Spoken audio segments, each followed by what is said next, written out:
great to speak to the teaching parish program. Since OLPH has been founded, this parish has been a great training ground for priests.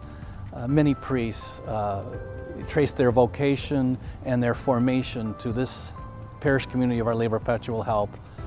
The seminary over the years and the Cardinal himself over the years has always looked to OLPH to be part of the process of forming future priests and newly ordained priests. About 3 years ago, Cardinal Supage felt that the seminarians needed to be grounded more in parish life because that's their future. And while studying on the beautiful campus of Mundelein is beautiful, it's important for these seminarians to get immersed in parish life, to get a sense of the kind of responsibilities they'll be facing in the future and the challenges that exist in our parish communities. Year after year, OLPH has welcomed seminarians in the important process of forming them in the ways of our faith and in our parish life. And we have been one of the first parishes chosen to be in the teaching parish program. We have each year 3 seminarians who will be with us throughout the 4 years of their graduate education. They come in first theology and will stay with us until they're ordained to the priesthood. It's kind of hard with parish life being restricted to give them as much of a flavor of parish life, but we're doing the best job we can. Mike and Jesse are very involved in our religious education program. Miles has been very involved with our liturgies on the weekends. I hope you'll get to see them and never take for granted the role that we all can play in forming this future generation of priests. Our parish has also been a cultivating vineyard for future vocations. Right now we have 3 of our parishioners studying for the priesthood. Luke Lado is studying for the priesthood at St. Thomas in Minnesota. He's on the college level. And Antonio Camacho and Michael Klatt are studying at the theologate level. And Mike Sexton is completing his college studies and hopefully will be on his way to Mundelein next year. I was born in Minnesota, actually specifically Duluth, Minnesota. My parents, my dad worked for the Burlington Northern Santa Fe Railroad Company. My mom was a stay-at-home mom. And eventually, through a series of job transfers, we found ourselves living in Springfield, Missouri. I lived there with my parents, and they still live there. That's where I graduated high school from. That's where I went to receive my first communion, first reconciliation, confirmation. I went to college in Springfield at Missouri State University, where I received my master's in secondary mathematics education. And it will also be this place where I would receive my master's in the same area. During that time, I was really highly involved with my church. In fact, even before entering into the teaching field, I was a youth minister at my parish, and so I ran some of the youth group, and then I began teaching from there. I always knew I had a desire to pursue the priesthood, and I was being encouraged by my pastors to pursue that path. And something would always come up with it, you know, as another reason for me not to pursue the priesthood, another reason not even to check it out. And so when those thoughts would come in my head, I would quickly figure out a reason why I shouldn't. Either I'm not holy enough, or I don't pray enough, or, you know, God's picked the wrong person. So I would come up with a myriad of excuses of why I should not go into the priesthood. And so I continued with my teaching career, but what I found over the years as I was continuing in my education, I felt continually being drawn closer and closer to the altar of our Lord. I just remember spending some time in prayer, and it's just the voice of God just becoming so loud and persistent. So what I ended up doing was I ended up just moving in small baby steps along the way, and to see where God was going to take me through this. And each time was another, just another nod that I'm headed in the right direction, or I'm headed where where I feel like God is leading me to. So that involved having to sell my house. That involved having to leave a job that I was pretty good at. In fact, by the time I left the job, I was working in the administrative offices as the director for math curriculum. And then having to make those small movements kind of led me in the path here to seminary. A good portion of us now have, been lawyers, teachers, electronic engineers, other variety of engineers, biotechnicians, before coming into the priesthood. So it definitely is a very interesting mix of people when you take a look at the entire seminary community. We had Cardinal Supage over yesterday at the seminary, and he was talking to us about how his day at the seminary was, everybody proceeded the same pathway, so everybody was the same age when they were ordained. But now you look at the seminary, we have guys that are, being ordained at 26 to guys that are in their 50s being ordained. So it's a good wide range of experiences, and so. I'm from the Diocese of Springfield-Cape Girardeau.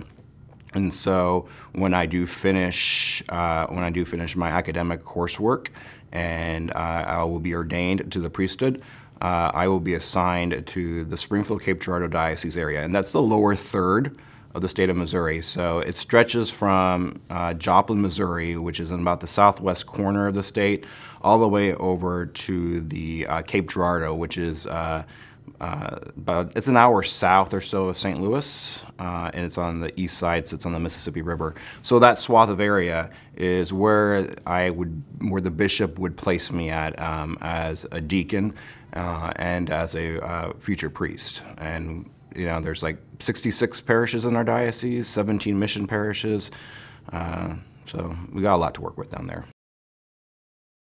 This is my third year at Our Lady of Perpetual Help. This is part of our teaching parish program, or what's called the Tolton Teaching Parish Program at Mundelein Seminary. And so or we shorten it up to TTPP or even TPP. But with this teaching parish program, what we do is it's just a chance for us to get beyond the seminary and involve ourselves in the midst of parish life, what day-to-day parish life looks like, what would be expected of us as future pastors. What I've done here for the past couple years is my first year I was really involved with the religious education program. I helped teach the confirmation classes, and I taught for the first half of the semester at least the second grade reconciliation. And then I've also helped with the youth group. In addition, I just avail myself to the different ministries here at the parish, see what, with the time I have available, what can I invest in? Because I'm still responsible for my studies and keeping up the good grades, because my bishop would love to see that. But at the same time, he also knows that it's also important for me to have the exposure of parish life. So it's just keeping a healthy balance of those. I believe just watching Father Jerry, his interactions with just his parishioners and treating them like family, the love that the concern. I noticed that he's outside of Mass every day, whether he's served Mass or not. He's out there greeting the people and talking with them, and he talks to them in such a very loving, kind way. And he has such a fond way of such a nice way of approaching people, very friendly, a very warm and greeting. So I really appreciate that style, and I try to imitate that style in my own life. I try to incorporate that, and so that's one of the big takeaways I think I've got here. It's also the importance of managing a massive complex like OLPH is, and being able to trust in the parishioners to run some of the programs. There's that faith that you have to put in that, in your leadership, that they will get the things done that need to be taken care of. Well, I think when we return, when we have the opportunity for all of us to be back, I think what we should bring from this experience is the fact that We are the one body of Christ, and we need each other. We need each other for relationship, and that's a very depth kind of ourselves, of being able to share with one another, engage with one another, share our love and experiences with one another. And the best way we can do that is gathering together at Mass and partaking in the Eucharist, sharing that together. I'm from Traverse City, Michigan. I was born and raised there, cradle Catholic, been there for my whole life. So going to Chicago was a bit of an adventure for me. I did get the chance to live 4 years for my undergrad in Midland, Michigan, where I went to Northwood University and got a degree in management and information management systems. But I was always a homebody, so my mission to come here and be trained as a priest was a bit going out of my comfort zone. I grew up in Catholic school, like we have here at the parish. I was K-12, though. I went all the way through high school.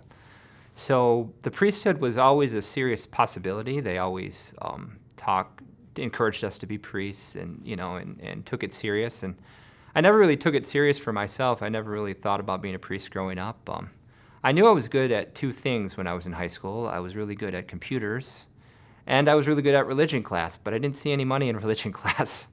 So I decided to pursue my computer program. That's what brought me to Northwood University, where I got my undergraduate degree in management and management information systems for 4 years, and started a career in the Detroit area for a few years with that degree. But I had always wanted to come home.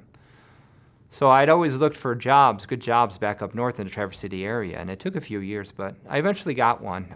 I got one most of the time I was there. I was working for the regional school district, Traverse Bay Area Intermediate School District.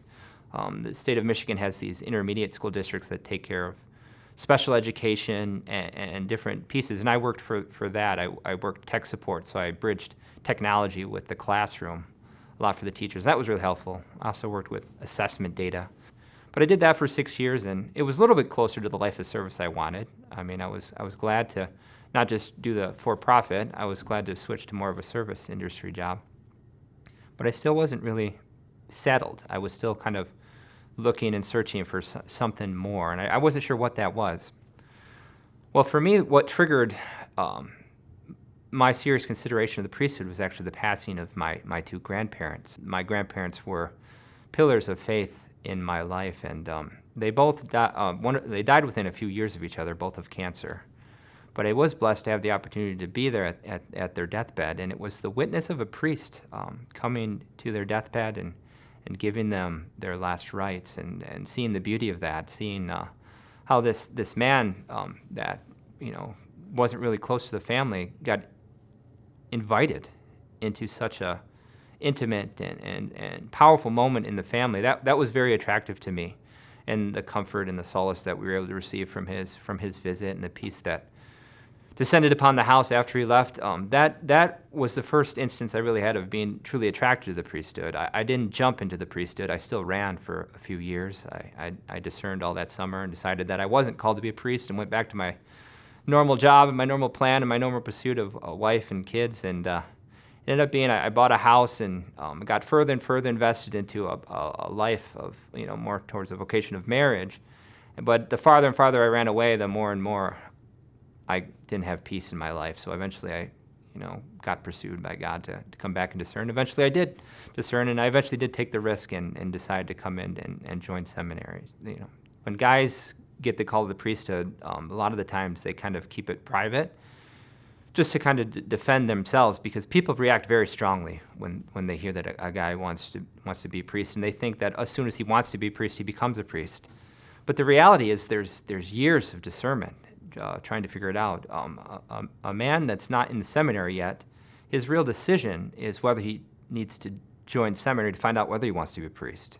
You don't decide that you want to commit yourself to being a priest overnight. It's a long process. I'm in at the end of the baccalaureate years of my degree program and starting the licentiate years for my program. I was sent to Mundelein because I received a scholarship from the Extension Society. They were very helpful in providing for my diocese, which doesn't have a lot of financial resources. And the Extension Society helps dioceses like mine that are more mission dioceses and don't have as much financial resources to get advanced degrees. So I'm on the advanced track at Mundelein. There's 3 levels for the pontifical degree. There's the Sacred Theology Baccalaureate, the Sacred Theology Licentiate, which Father Boland has and the one that I'm pursuing, and there's a Sacred Theology Doctorate. So right now I'm pursuing the middle degree, the licentiate degree, which gives me a license to teach theology after seminary. But most men will just get the baccalaureate, which is what is usually required internationally for priests to get ordained. I already committed myself to the Diocese of Gaylord for life, so I'll be incarnated in the Diocese of Gaylord and do my ministry, as far as I know, for the rest of my life there. I'm not a religious vocation. There's a difference between a diocesan priest and a religious vocation. Religious vocations make promises not tied to a territory, they're just tied to a community. So wherever that community is, they go where sent. But the charism of a diocesan priest is that you are tied to a specific area. So the priests of the Archdiocese of Chicago have committed their lives to the people of Chicago and the area of Chicago, and I'll be committing my life to the people in northern Michigan. I work with Father Boland every semester to figure out what's best for this semester based on my academic schedule and what the parish is offering. In years past, I've worked in the Bible study. I've done 8th grade catechesis. So it really depends on which opportunity that semester is providing. With COVID, there's not too much that can be done. Most of what can be done is doing remotely. So unfortunately, can't be here full time because we're already full-time students and part-time students. So really we have our full-time job is student, master degree student. And we carry a lot of credits. I'm carrying 21 master credits right now. And we also have what would work out to be basically a part-time job with other formation responsibilities on campus. So fortunately, this is kind of like a third job for a lot of the guys, where you kind of try and get as much time as you can, but you have to balance everything, which is the normal for a life of a priest. I am the youngest of 3 kids. I have 1 brother and 1 sister. I live in Wichita, Kansas, and I'm a seminarian for the Diocese of Wichita, Kansas. And I've now been in seminary for 4.5 years. I went to the University of Dallas, where I got my degree in philosophy and letters. And while I was there, I was in a seminarian formation program. Yeah, well, I had a gap year after high school, where I was figuring out where I wanted to go with life. And I actually applied originally to join the diocese, and they asked me to wait a year because I have a stammer. So they wanted me to work on that. And so I spent a year working on that every week with the speech pathologist, and I did online school and a bit of writing as well online. So kind of I'm very easily passionate about many things. So I'll be really passionate about a new thing, and it'll really excite me, and I'll be all about it, and I just give my entire life to it. And then 2 days later, I'm done with it and I'm on to the next thing. So growing up, I was kind of I have no idea how I'll ever choose a career. In high school, I was taking lessons to become a ballroom, Latin, and swing dance instructor. And that's what I was going to do with my life. It wasn't really until I was about 14, I was at a 3-day parish mission, and in that same moment, I felt a call to give my entire life to God. And I knew in that moment, if I'm gonna do this, if I'm gonna go down this path, I wanna give everything to God. And so that's really when I was really passionate about being a priest. And I've had moments of, wondering since, but, in general, I haven't ever really looked back. When my dad, he grew up Protestant, so he's now Catholic, and he wasn't opposed, he was more just he wasn't sure how you could be happy without a family. So just like, speaking about him with that, getting him to understand that I would be marrying into the biggest family in the world, and I would be in the person of Christ, and my spouse would be the church, and having him understand that and that perspective made it easier for him.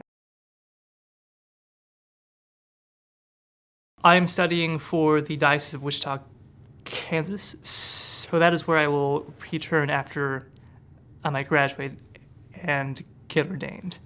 So I will be, God willing, spending the rest of my life there.